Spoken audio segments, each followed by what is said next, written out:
we're actually, Jason Lemkin and I did the From Impossible to Inevitable book. And I highly recommend, there's the first part of it is called Nail a Niche.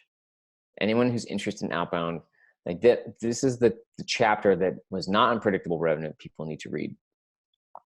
But we're adding a section to an update to that book. And the section is called The 4 Phases of Building a Sales Team. So in very briefly, phase 0 is if you outsource some sales to get the ball rolling. Right? Phase 1 is you hire your first junior person. So before we get to a leader, I think a common mistake is, again, small company. All right, we're ready to grow. Let's get a VP of sales from Salesforce. Right? Too early. That first entrepreneur or founders have to be involved in selling for the, I don't know, call it like the first 5 or 10 or 20 customers. You need to be hands-on in some way, because if you're not going to have that pattern recognition and experience you need to hire and train and develop the next people you hire. You'll hire the wrong salespeople. You won't know whether they're doing well or not, you won't know because you haven't done it. So you need to be involved in the sales, either doing the selling or involved closely with those first, it's called 10 customers. So the first hire better is like a junior salesperson, someone who can take on some of that appointment setting time from you if you're this entrepreneur CEO. Right? This is the lower risk way to do it. So that way you have a partner there, you can focus on closing. They're doing the junior stuff like appointment setting, inbound, outbound.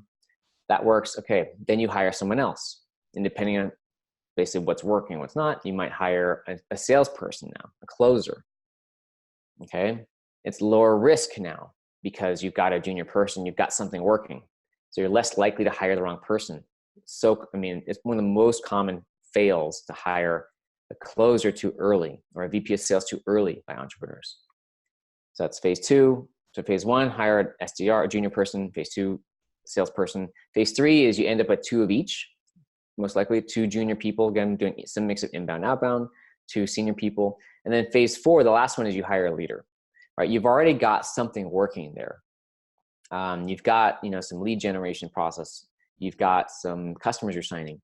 Now there's something for, I'd say, a real VP of sales to work with.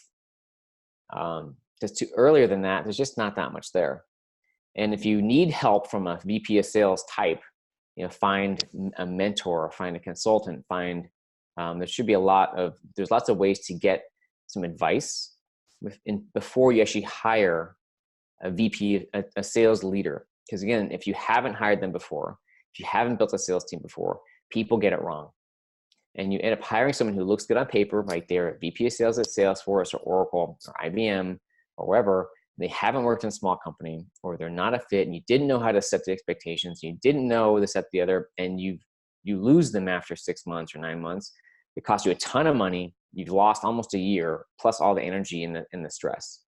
So baby steps will get you.